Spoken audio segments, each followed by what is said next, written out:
2023 to focus on automation and digital technology. Flash flood in northern region of Sarawak. Kharkiv experiencing blackout. Those are the headlines for tonight. I'm Cheryl Shamato and this is TVS Nightline.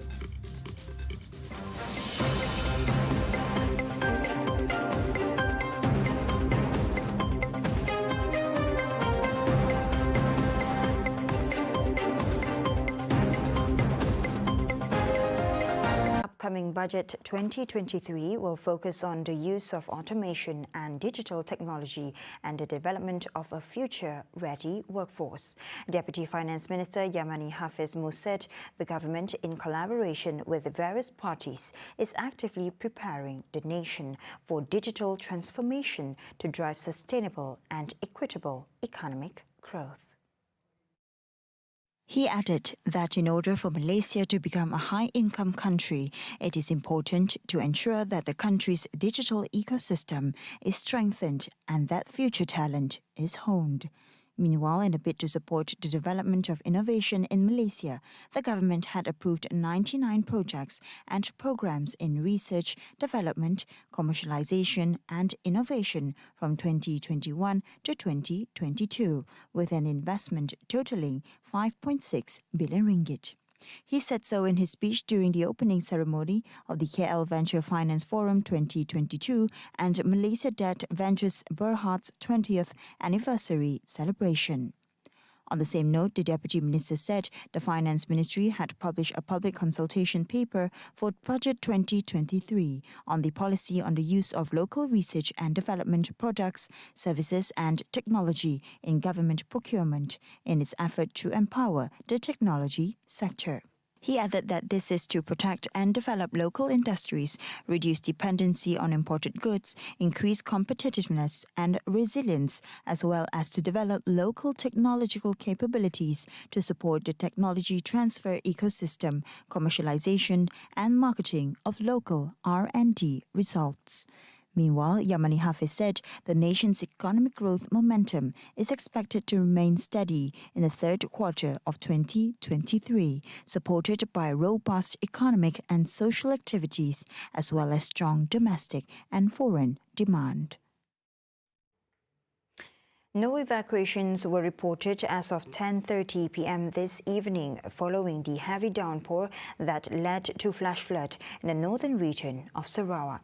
Affected areas were Long Lama, Miri, where waters were reported to have rose 2.5 feet as at 4 a.m. on Sunday along Jalan Layang Layang. Precaution measures saw authority cutting off power supply, said Acting Miri Fire and Rescue Department Acting Chief Ahmad Nizam Sapai. Berdasarkan maklumat awal, banjir ini berpunca daripada hujan lebat yang berterusan sehingga menyebabkan paras air meningkat, parit tersumbat dan lokasi rumah yang berdekatan dengan sungai. Other areas that are likely to experience flood, according to Nizam, are Long Laput, Long Ikang and Long Bemam. At the same time, 2 longhouses and a school in Sae were majorly affected by the flash flood. These are Rumah Ayai, Rumah Nelson Lincoln and SK Rumah Mentali. Last Friday, the Malaysian Meteorological Department, or MAT Malaysia, announced a storm warning which mostly affects the northern part of Sarawak, including Bintulu, Miri and Limbang. Russian missile strikes destroyed a power plant in Kharkiv, causing a widespread blackout throughout several regions in Ukraine. 2 officers were on duty during the attack, but only 1 body has been recovered so far. Firefighters are currently struggling to contain the fire caused by the explosion of the power plant. The fatalities were confirmed by Ukraine's Deputy Chief Region Emergency Services, Anatoly Toryanik. В приміщенні, в яке влучила ракета, було два чергових. Одного ми вже знайшли, який загинув. Зараз ведуться пошуки другого. Ukraine's leader, Volodymyr Zelensky, addressed the attack via several tweets on Twitter, stating total blackouts in Kharkiv and Donetsk regions, while Zaporizhia, Dnipropetrovsk and Sumy regions experienced partial blackouts. He added the Russian forces' main goal is to deprive Ukrainians of light and heat while using the hashtag Russia as a terrorist state. Despite the accusation by Zelensky, Moscow denied any deliberate targeting on civilians.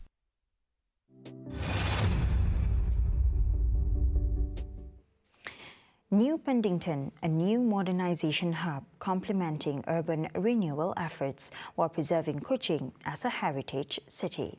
Undertaken by Sarawak Economic Development Corporation SEDC and Uda Holdings Berhad, New Pendington will have an integration of apartments, shop lots and hotels. Pending ini memang kita tahu kawasan yang agak strategik berhadapan dengan Sungai Sarawak dan juga seberangnya adalah kawasan Petrajaya yang membangun. Sekarang kita sedang renew Kampung Melayu di seberang Bilik dengan kawasan Darul Hana yang baru. Ini sedang berjalan dan sudah tentu kawasan ini juga dihubungkan dengan kawasan Pending melalui jambatan Tun Salahuddin. Di mana the whole peninsula will be seen as an area that will develop both modern city as well as certain area that will be retained as heritage city. He said this in his speech when officiating the earth-breaking ceremony of New Pendington, adding that the area will have its own autonomous railway transit or ART station in efforts to further enhance modern and efficient public transportation. ART kita akan akses kepada universiti, termasuklah UNIMAS, UITM dan juga Swinburne University, yang akan masuk ke kawasan heritage kita dan juga ART kita akan menyeberang di Jabatan Selah terus ke Petrajaya dan ke Damai. The new project is expected to have its completion by 2029, in which the first phase will be completed by 2026 and the second phase by 2027. Also present was Deputy Minister of Energy and Environmental Sustainability, Dr. Haslan Abanghipni, Chairman of Sarawak Economic Development Corporation SEDC, Tan Sri Dato' Ahmad Dr. Abdul Aziz Hussain, and Chairman of Uda Holdings Berhad, Dato' Noliza Abdul Karim. In other matters, a new species of orchid from Sarawak has been named after the Premier of Sarawak, Dato' Pendiki Tan Sri Abang Johari Tonopeng, on Monday. The first sight and collection of this species was during a scientific expedition to Ulu Ketibas by a group of researchers from University Putra Malaysia or UPM at the Lanjat Entimau Wildlife Sanctuary in 2008. According to the Vice-Chancellor of UPM, Dato' Dr. Muhammad Roslan Sulaiman, the process to validate this species took almost 15 years and involved the extreme and harsh fieldwork environment and numerous herbarium study visits.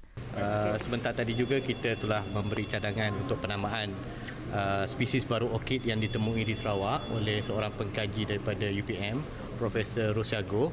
Dan pokok orkid ini Premier bersetuju untuk dinamakan after his name. Kita nama sebut Bulbophyllum Abenjoy.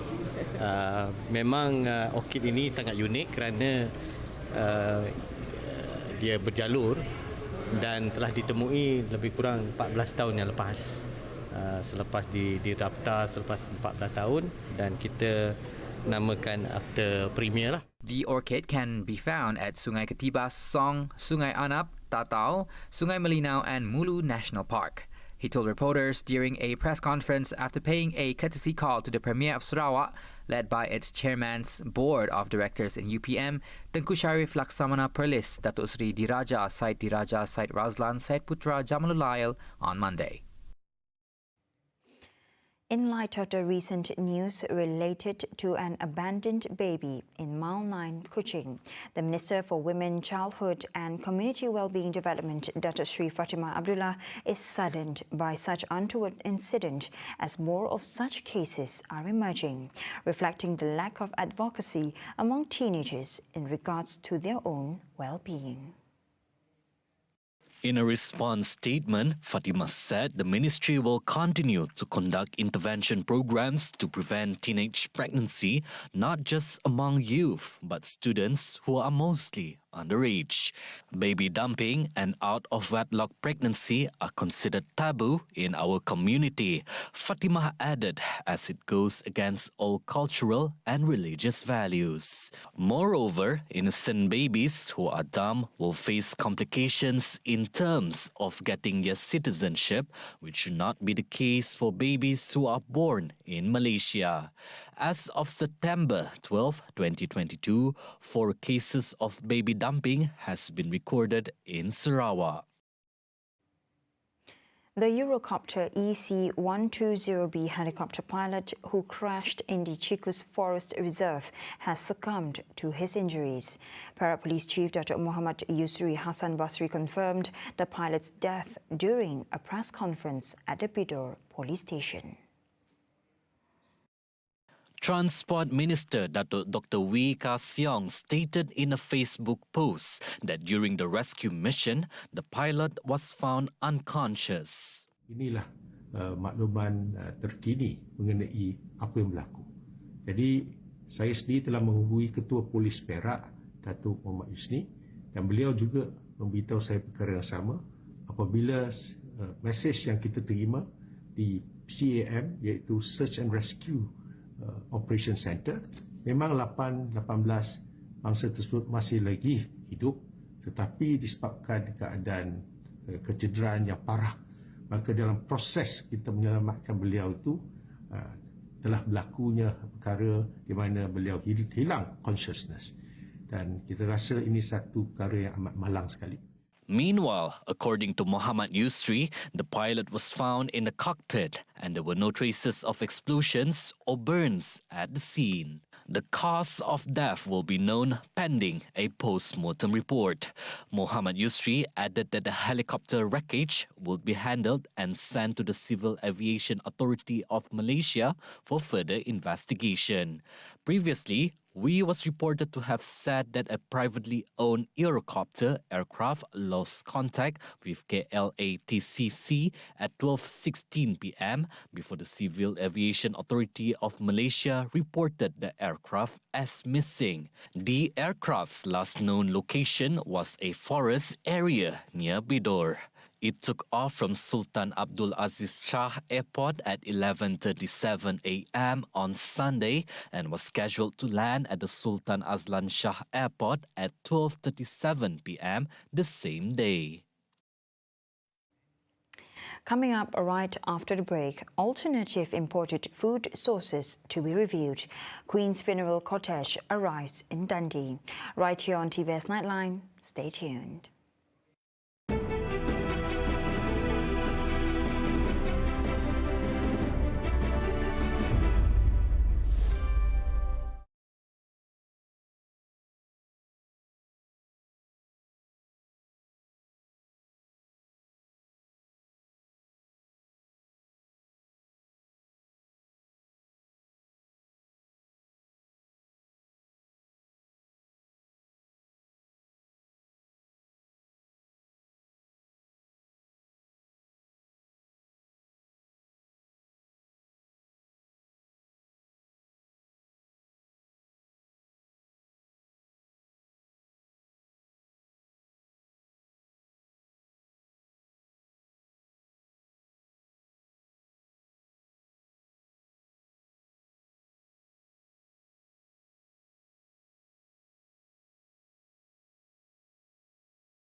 Welcome back to the Nightline. Now moving on to the next news. The Kuala Lumpur High Court on Monday cut short the hearing of former Prime Minister Datuk Seri Najib Razak's case for the misappropriation of 2.3 billion ringgit in 1MDB funds after it was informed that Najib needed medical attention as the high blood pressure medication he was prescribed was having adverse effects. Senior Deputy Public Prosecutor Gopal Sriram, who is leading the prosecution team, told Judge Colin Lawrence Sequeira that he was informed by a Kajang Prison Department officer that Najib's condition was serious. According to Gopal, he informed that Najib's condition is quite bad, but he is prepared to be present during the trial until 12:30 p.m. By 2 p.m., he has to be taken to the hospital to see a doctor. Sequeira then agreed to adjourn the trial at 12:30 p.m. to allow Najib to seek medical attention. Najib, 69, faces 4 charges of using his position to obtain bribes totaling 2.3 billion ringgit from 1MDB funds and 21 charges of money laundering involving the same amount. The trial continues with Ambang M. Berhad, Jalan Raja Chulan branch manager R. Uma Devi, who is the 37 prosecution witness, reading from her witness statement. On August 23rd, Najib was sent to Kajang Prison after the Apex Court upheld his 12-year jail sentence and 210 million ringgit fine for misappropriating 42 million ringgit in SRC international funds. The Keluarga Malaysia Cheap Sale Program, or PJMKM, has been implemented in 454 state constituencies, which is 71% of the 639 constituencies targeted. Chairman of the Special Task Force on Jihad Against Inflation, Tan Sri Anwar Musa, said the implementation of the PJMKM is being intensified in view of it receiving an encouraging response from Keluarga Malaysia, or the Malaysian family. Adding further, he said that there is an increase in the program in several states and efforts are further intensified through local news channels for a comprehensive engagement with the public. Anwar said each premise under the program needs to display the labels of essential items listed. Anwar also announced that the cheap sale program at public higher education institutions IPTA or PJMKM at campus will be launched on October 10th at University Kebangsaan Malaysia. Meanwhile, the Special Task Force on Jihad Against Inflation will review the aspects of the food supply chain approach and distribution to find alternative sources of imported food to reduce price and cost hikes in a bid to curb inflation in the country. Its chairman, Tan Sri Anwar Musa, said it was among the recommendations given by research company Ipsos Berhad to the task force for consideration. Ipsos also presented its findings on inflation and its effects on the world, including Malaysia, and made several recommendations in the areas of food security and spending patterns that can contribute directly to the national economic recovery. Among the recommendations are to review the aspects of the food supply chain approach and distribution, to have a more efficient and integrated one-stop center to reduce the possibility of price hikes, and to look for alternative sources for imported food. Anwar said the imported food products, such as meat, vegetables and fish, have increased by 62%, and continued dependence on imports using the United States dollars will make Malaysia vulnerable.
Thank you for staying with me. And now on to world affairs.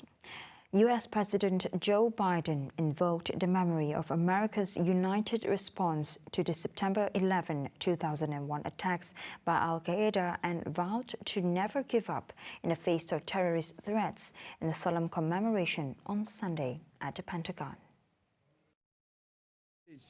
Sent to the American people from Queen Elizabeth. It was on September 11. Her ambassador read a prayer of service at St. Thomas Church in New York, where she poignantly reminded us, quote, "Grief is the price we pay for love." Many of us experienced that grief, and you've all experienced it. So many heroes were made here. So many of your loved ones were those heroes.